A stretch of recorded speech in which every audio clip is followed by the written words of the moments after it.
My name is Trivedi. I'm from India. Just starting, India is a very big country. 200 million cattle, 100 million buffaloes. So anything we do in India is always not enough. We have developed a system, we name it Information Network for Animal Productivity and Health, and shortly we call it INAPH.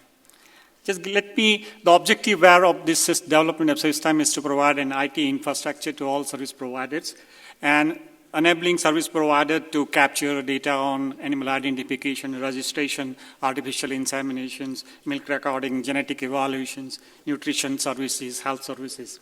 And also enabling them to provide information to all stakeholders, including farmers. Through this process, develop a national database on productivity and health.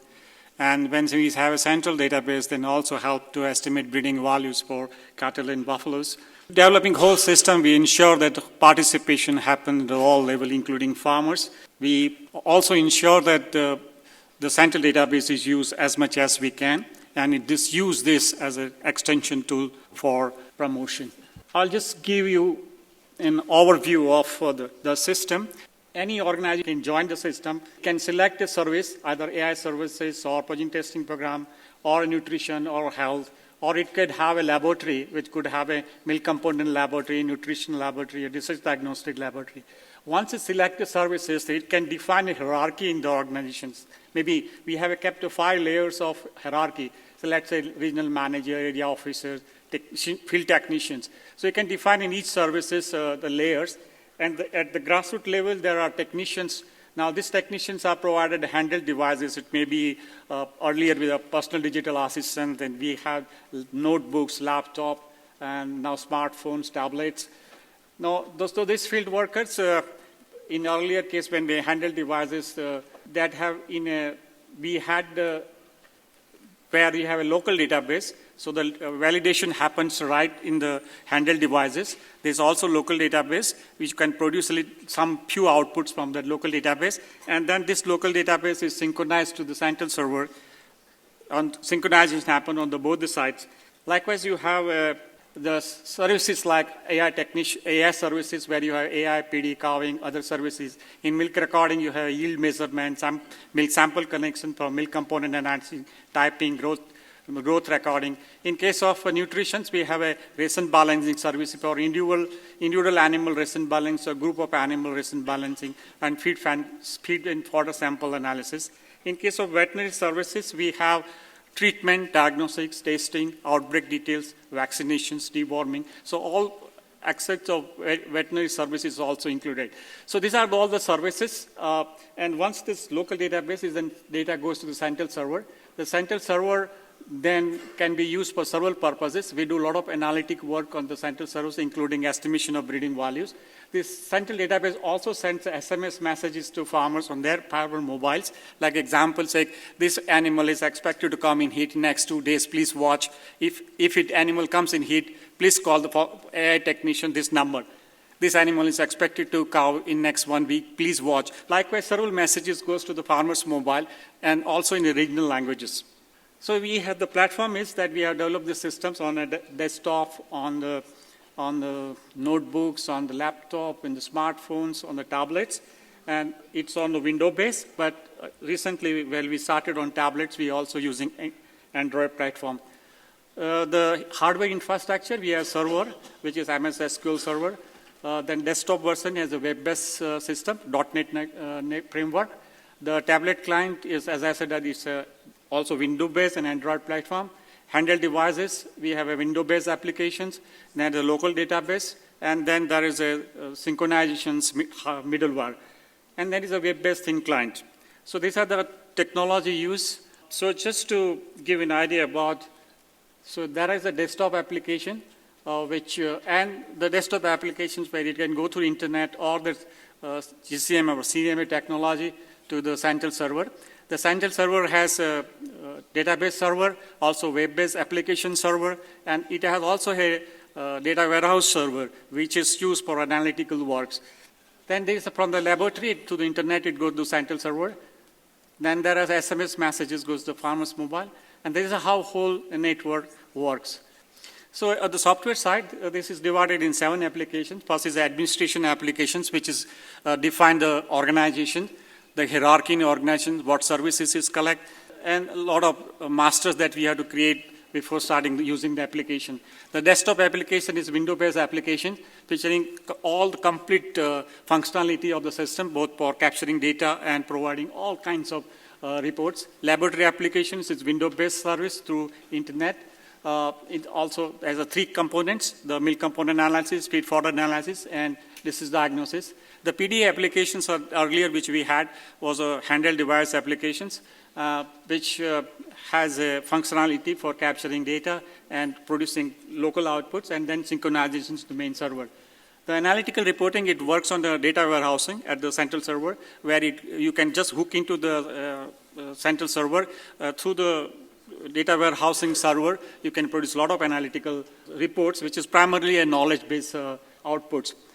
And then enough MIS tools so that you can extract data from the systems, and then this data could be in the many platform, Excel and any other text form, and then you can use it for any analysis that you want. And then SMS application.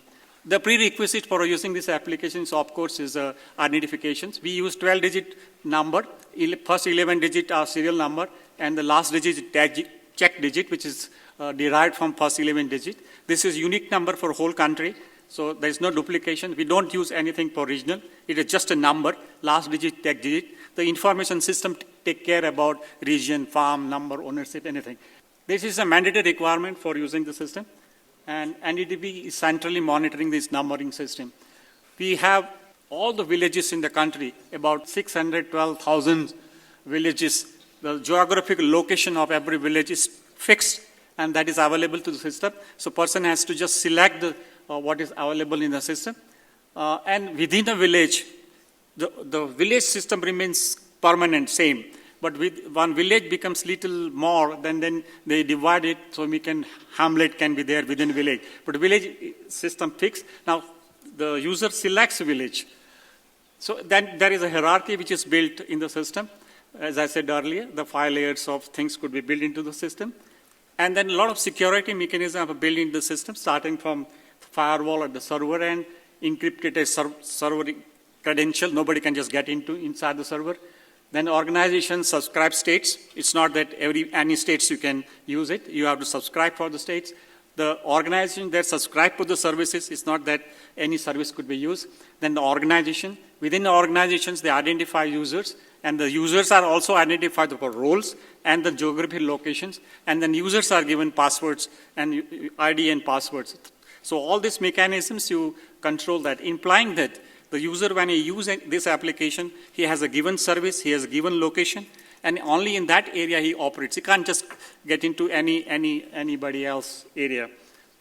Any transaction that happens in the system, it goes to the large number of validation check, uniqueness number, species uniqueness, geography location. That's important that it identifies that this animal has to be there unless it's moved. The status, live or dead. Transaction eligibility, implying that if a user has selected a particular service, it has to be used for that service. It can't use anybody else's service. And there are a lot of logical checks which are built into the system. Like example, if an animal has to enter for calving, it has to be pregnant. Likewise, there are many logical checks as built into the system. The whole system generates output for every services. The outputs that you can generate from the systems are put into the 7 broad groups. Operational reports. Operational basically is for providing the field level technicians. For example, these are the animals which you have to go and examine for pregnancy diagnosis. These are the list of animals that are expected to calve. Likewise, there are operational reports which are useful for day-to-day work. Then there are review reports, the supervisors. We can review the performance of AI technicians, the performance of a bull, performance of area, performance of institution. That is what we call a review report. Then there are analytical reports produced from the data warehouse, which basically a knowledge generation reports, where we analyze why this is happening, what are factors influencing. And that is what we mean analytical reports. And every types of reports, there are graphic facilities. There are a lot of alerts messages are sent to farmers, technicians, basically to alert them. Like example, if outbreak occurs in a particular area, the message goes to everyone that this in that area, that this disease has occurred, please take care. And SMS messages, which I said earlier. And then data extraction tool, where you can hook into to internet, you can extract your data, not anybody else's data, and then we can make use of this data. In order to implement the system, we have a support system established in NDDB. We have at head office NDDB team where we have a team of persons who maintain server.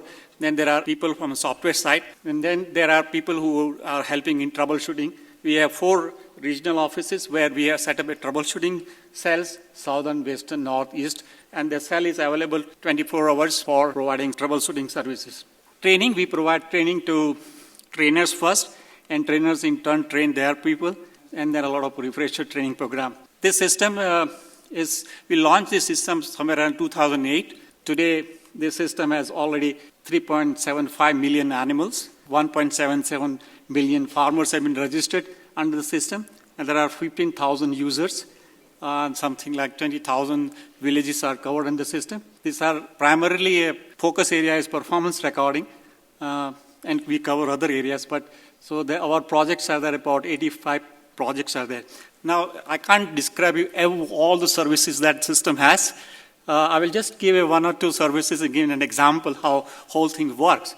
Let me start with registration and identification. Maybe that's an important area. So this is a system. You can also choose language. This is all based on users, whatever is eligible for him, it will be available to him. For example, if an identification registration, there's an animal registration, there's a movement, re-registration. If registered animal is gone out of the project area and it comes back, we re-register. And then ear tag change. So tagging happens sometime all animals in village are ear tag at once, or when the nutrition advisor goes to e-tax register animal, or the AI technician, when he goes to the field, he registers, and after doing AI, he also enters the AI information. We must understand that, that point of animal registration premises the keeper and owners.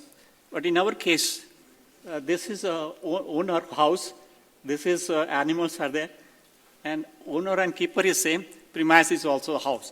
So in our case, sometime owner, keeper, and premises is exactly same. And this is the next house, this owner, this animals, and then whole village we treat as a herd for at least for genetic evaluation. So in our case, but if we have to rewrite something, then we'll always identify, irrespective whether either same owner is same, keeper or premises will give a different number. So this is animal registration. Basically, is animal information, and then pedigree, and its animal status. And some of this information come automatically if it is animal registered. This is owner's detail. So we keep in owner details, and everything about owner, including the mobile number and landline number is used. And this is animal movement. So if it is animal is sold, then this is the owner, and this is the owner to whom it is sold. And if it is purchased, it's a reverse. And inside it generates a passport, what we call in European language. So it also generates entire movement details. So this is the ear tag change. This is the original number, and this is a new number. When you give a new number, the entire information of animal goes to the new number. Very simple. You just put the old number and new number, and you get the information. Re-registration is required in case animal comes back. So just a re-registration, so the data which is stored earlier can be used again. Just to give one more in breeding services, artificial insemination services, pregnancy diagnosis, calving. This is AI, a person goes there, ear tag, and then it does AI, then and collect the data about the AI. So all that information around it's built into the system, all the events which happened, which also include the parameter like service period, open period, intercalving period, dry period. And all the information could be analyzed on animal, herd, period, geography, all kinds of analysis could be done. So it is AI. It's simply you have to put AI and bull number. Whatever information is earlier pushed into, it is always available to you. Likewise for pregnancy diagnosis or calving. And there are a lot of, I would say, operational reports are generated.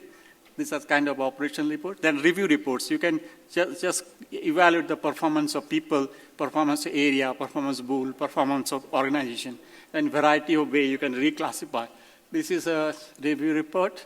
You also do a lot of analytical reports, as I said earlier, from data warehousing. I would like to finish with 2 more slides on the nutrition module. The person goes to the farmer's doorstep and uses handheld devices to advise farmers on nutrition.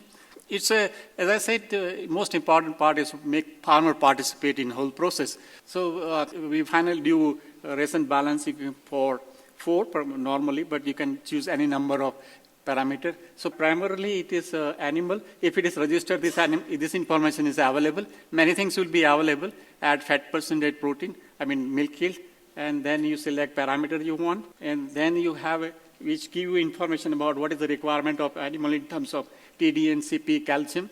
So this is requirement, what is being fed. So it calculates whether it is fed, how much is being fed.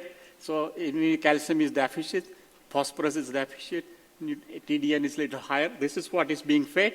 After that, you do ration balancing by using linear programming, and for which you add some more raw material to solve the problem and run the list cost formulation, and then it gives a list cost solution.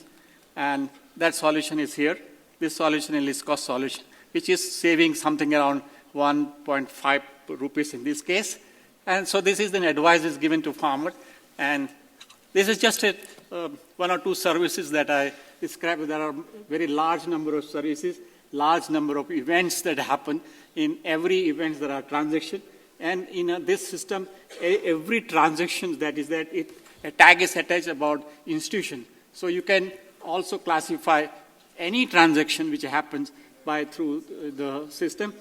Even one animal survival agencies are involved, then no matter, because for every transaction, a tag is attached of institution. Thank you very much.